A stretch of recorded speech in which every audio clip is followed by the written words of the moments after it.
जय हिंद दोस्तों, welcome to the session for today. We are going to discuss CFF AC 2019 science PYQs।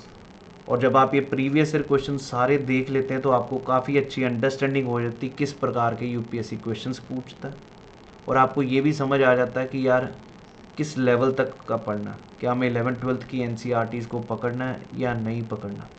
क्योंकि 11th-12th का तो आप स्पेशलाइजेशन में चले जाओगे, बायो में या फिज़िक्स और केमिस्ट्री में।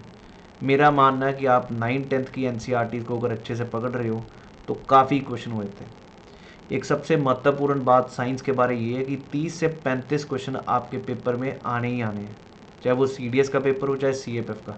और आपको पता है NDA में तो 50 क्वेश्चन आने हैं। तो क्यों ना इन क्वेश्चंस को अच्छे से कवर किया जाए और समझा जाए, और बिल्कुल ये कॉन्सेप्ट रिपीट होते हैं। अगर हम टोटल इंटरनल रिफ्लेक्शन की बात करें तो वहाँ पर क्वेश्चन आता ही आता है। तो मतलब टॉपिक्स आपको पता चल जाता है, उस कॉन्सेप्ट को अच्छे से समझना, घुमा के डालें हम कर सकते हैं उन क्वेश्चंस को। तो ये तरीके से हम previous year questions definitely play a very role. अब CFF का अगर किसी ने सब्सक्रिप्शन लेना अनअकैडमी पर, इस समय ऑफर चल रहा है जी, 9 तारीख तक ऑफर है। अगर आप 6 महीने का सब्सक्रिप्शन ले रहे हैं तो 1 महीने का फ्री है। अगर आप 12 महीने का ले रहे हैं तो 12 महीने का SSB का फ्री है। 24 महीने का 4 महीने का सब्सक्रिप्शन फ्री है जी। अगर आप 6 महीने का ले रहे हैं तो 1 महीने का सब्सक्रिप्शन फ्री है। If you are purchasing 12 months तो you are going to get 12 months SSB free. तो 24 months plus 4 months CDS FCAT category में भी सेम है जैसा आपका CFF कैटेगरी में। तो जिसने भी लेना है इस रेफरल कोड को लगा के सब्सक्राइब कर सकते हैं अनअकैडमी प्लस पे। ये रेफरल कोड है जी, प्रतीक तक्षशिला। और जिनको CDS की तैयारी ऑफलाइन करनी है they can join Takshashila classes with a comprehensive coverage of the syllabus है। सबसे पहला question, Phaerophytes are the plants which are adapted to grow in what? Moist shaded places, rocky environment, arid environment and active volcano। Simple question है जी, C answer होना चाहिए। Arid environments में फ्रेटोफाइट्स, एक और word याद रखिएगा ज़ेरोफाइट्स, वो भी यहीं पर लगते हैं। डेजर्ट क्लाइमेट में ज्योग्राफी में पढ़ोगे ज़ेरोफाइट्स, कैक्टस, ये सब। Brilliance of diamond is due to what? TIR, brilliance of diamond का मतलब डायमंड चमकता ना, और डायमंड जब चमकता उसका कारण क्या है जी? डायमंड जब ये डेंसर मीडियम है, रेयर, जब रे अंदर आ चुकी होती है, ये बाहर को जाने की कोशिश करेगी तो वापस रिफ्लेक्ट बैक, इस प्रकार ये चमकता रहता है। Sparkling of diamond is basically due to what? TIR। इनमें से कौन सी इलेक्ट्रोमैग्नेटिक वेव नहीं है? कितना सिंपल क्वेश्चन है जी। इलेक्ट्रोमैग्नेटिक वेव इनमें से कौन सी नहीं? लाइट वेव है जी, रेडियो वेव है, साउंड वेव नहीं है। आपको याद होगा मैंने बताया होगा, सिर्फ और सिर्फ ये वाली रेज हमारी electromagnetic, gamma rays, x rays, UV rays, visible, infrared, microwave, radio wave. तो ये टोटल 7 वेव्स हैं जिनको हम इलेक्ट्रोमैग्नेटिक कहेंगे। इनमें से फिर से क्वेश्चन, क्योंकि मैंने रिसेंटली आपको पूरा ये चैप्टर भी पढ़ाया, पक्का चेक करिएगा, क्योंकि मेरे को पता है ये CDS हो चाहे CFF हो, आना ही आना इलेक्ट्रोमैग्नेटिक वेव पर भी क्वेश्चन। मैं बिल्कुल कॉन्फिडेंटली कह रहा हूँ, हर पेपर में चेक कर लीजिए, कभी गामा रेज रेडियो वेव्स पे क्वेश्चन डाल देता, कभी एक्स रेज पे, कभी इलेक्ट्रोमैग्नेटिक वेव।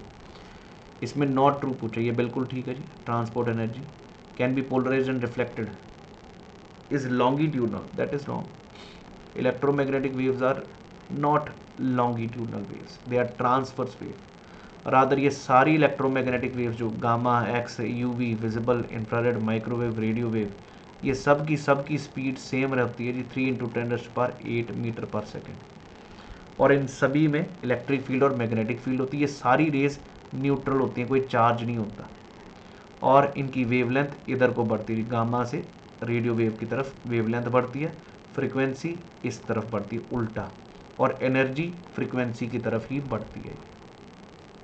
ये याद रखिएगा, कोई भी क्वेश्चन हो आपका इलेक्ट्रोमैग्नेटिक वेव्स का, कभी रुक नहीं सकता।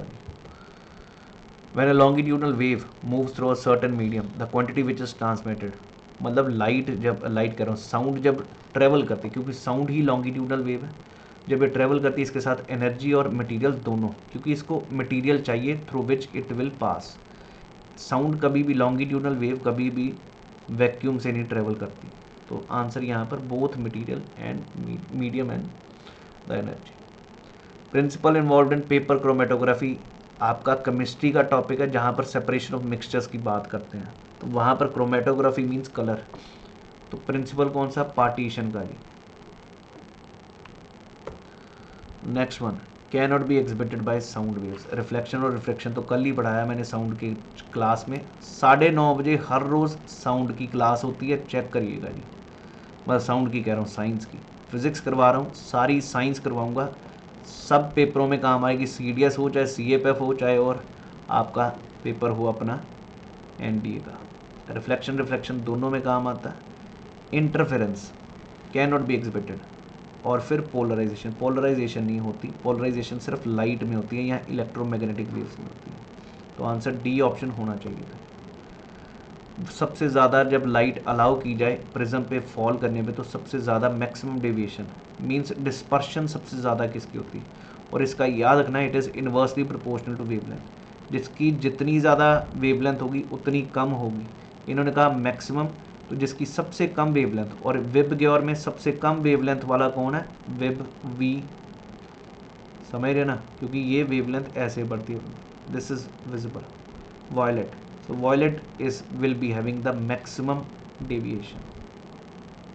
याद रखिएगा, dispersion is inversely proportional to wavelength, even scattering is inversely proportional to wavelength। जितनी ज़्यादा वेवलेंथ उतनी कम डिस्पर्शन। तभी तो रेड कलर हम यूज़ करते हैं एम्बुलेंस में या सिग्नल्स में, क्योंकि वो डिस्पर्स कम होगा, वो सीधी दिख रहा होगा सामने रेड कलर, इसलिए वो यूज़ करते हैं, क्योंकि उसकी सबसे ज़्यादा वेवलेंथ है और सबसे कम डेविएशन होगा, डिस्पर्शन होगा। नेक्स्ट, इनमें से कौन सा ल्यूमिनस ऑब्जेक्ट नहीं, सिंपल क्वेश्चन है भाई, मून। अगला, सॉल्ट A एनायन X है, ठीक है जी, Na2 और Xe, और आपको पता सोडियम का होता है पॉजिटिव और X का होगा 2, ठीक। अब एल्युमिनियम है, एल्युमिनियम का 3 पॉजिटिव होता है और X का होगा 2, तो Al2O3 होगा, Al2X3। आंसर सी ऑप्शन होना चाहिए। सिंपल क्वेश्चन है, केमिस्ट्री का बेसिक चीज़ आपको ये समझ आ गया जी। अगर ये है तो Na पॉजिटिव हुआ तो X2 हो गया और X2 नेगेटिव, और आपको पता है एल्युमिनियम का तो 3 पॉजिटिव होता है, ये इधर जाएगा ये इधर जाएगा, Al2X3। तो आंसर सी ऑप्शन था। इनमें से कौन सी चीज़ है जो यूज़ की जाती है सॉफ्टनिंग ऑफ वाटर में। इस पे भी बार बार यूपीएससी क्वेश्चन पूछता है। हार्डनेस ऑफ वाटर, सॉफ्ट एक हार्डनेस ऑफ वाटर, एक टेम्परेरी हार्डनेस होती है, एक परमानेंट। टेम्परेरी हार्डनेस होती है बाइकार्बोनेट्स के कारण, किसके कार्बोनेट्स, मैग्नीशियम और कैल्शियम के।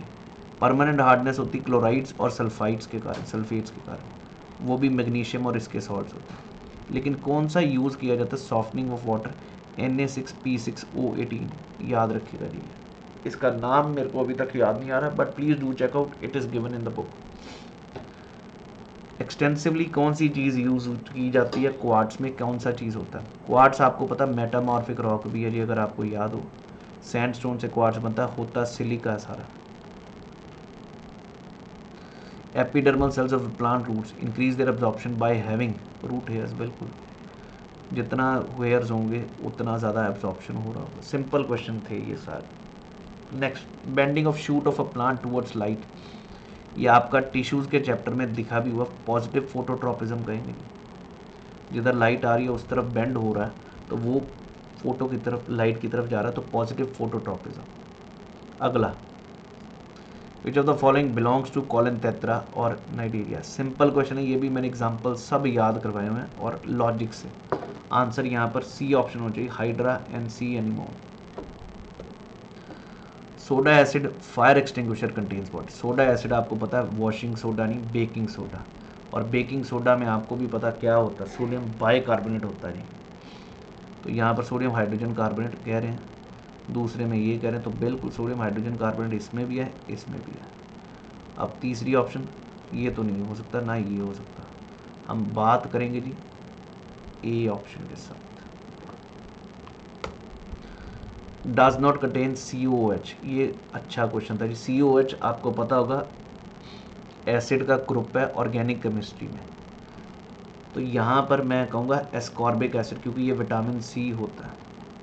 ये हमने कभी पढ़ा नहीं। Citric acid, lactic acid, tartaric acid हैं, सारे एसिड्स हैं, इनके फॉर्मूले अपने को पता नहीं, इसलिए C याद रखिएगा, D एस्कॉर्बिक एसिड। मैं ये भी नहीं कहूँगा कि सभी के फॉर्मूले याद करना शुरू करिए, लेकिन क्वेश्चन थोड़ा टफ था ये। अगला एल्यूमिनियम, इनके और बताने, बॉक्साइट होता है एल्यूमिनियम का, आयरन का मैग्नेटाइट सबसे अच्छा है, हेमेटाइट, लिमोनाइट, साइडराइट, वो सारे आयरन के हैं।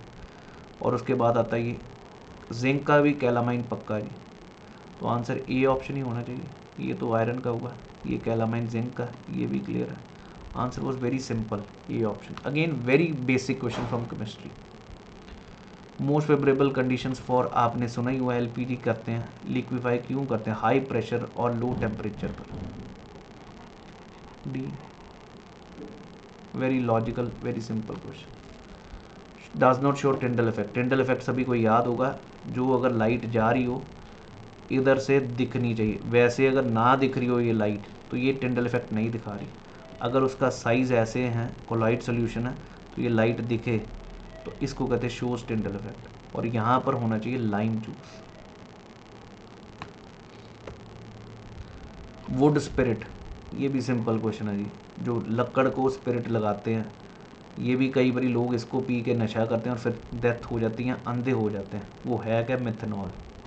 ये भी आपके NCERT में लिखा हुआ है, यहाँ पर लिखा हुआ है अल्कोहल के बारे में। ये भी फ्लावर के ऊपर मैंने पिछली वीडियो में भी आपको बताया था, क्योंकि क्वेश्चन पूछता ही पूछता रिप्रोडक्टिव सिस्टम इन प्लांट्स में। तो पोलन्स प्रोड्यूस कहाँ पर, एंथर में, और ये एंथर क्या है, मेल पार्ट है जी। क्लियर है, बहुत सिंपल क्वेश्चन। स्टाइल और स्टिग्मा अपना फीमेल पार्ट है, तो आंसर एंथर होना चाहिए, D option. In plant cells the turgidity and rigidity is provided by vacuoles. और याद रखिएगा, प्लांट्स में वॉक्यूल्स बड़े होते हैं, एनिमल में छोटे होते हैं vacuoles. Increase in the length of the stems and the roots in plants is due to what, apical meristematism. ये भी याद होगा, लेटरल होता है इधर को मोटा करने के लिए, इंटरकैलरी होता है ब्रांचेस निकालने के लिए, और ऊपर बढ़ना नीचे बढ़ना वो है apical. C answer would have been the right answer. Endoplasmic reticulum looks rough under the microscope, उसका कारण क्या है, क्योंकि राइबोसोम्स उसके ऊपर हों। दो प्रकार का होता है, एक रफ एंडोप्लाज्मिक रेटिकुलम होता है, एक स्मूथ। स्मूथ में राइबोसोम नहीं लगे होते सरफेस पे, तो वो स्मूथ है, ये लिपिड्स बनाने या फैट्स बनाने के काम आता है। जो रफ एंडोप्लाज्मिक रेटिकुलम है, इसके ऊपर राइबोसोम्स होते हैं, जो कि प्रोटीन बनाने के काम आता है। तो यहाँ पर डी ऑप्शन बेस्ट ऑप्शन था। अगला, ये भी क्वेश्चन सेल टॉपिक से, सिंपल क्वेश्चन है जी। If the medium surrounding a cell has higher concentration, और आपको पता है डिफ्यूजन से higher concentration to lower concentration जाएगा, अंदर को जाएगा, इसको हाइपरटोनिक सोल्यूशन कहते हैं। तो the cell will gain the water, answer a option होना चाहिए। ये भी अच्छा क्वेश्चन है। बैक्टीरिया और वायरस के बारे, bacteria contain cytoplasm, viruses do not. यही सिंपल क्वेश्चन है, ये भी सेल टॉपिक में दिया हुआ, but do not. Then contain mitochondria but bacteria do not. सबसे बेस्ट ऑप्शन यहाँ पर ए ऑप्शन ही है, साइटोप्लाज्म वायरसेस में नहीं होता। I hope you people enjoyed this series. You people understood the logic of the questions which UPSC is going to put up in your paper for CFF. Very easy. Just follow my course on this YouTube channel. I assure you, ना तो आपके CDS में कोई question रुकेगा और ना ही कोई CFF में कोई क्वेश्चन रुकेगा। That's all for today. Thank you. जय हिंद everyone.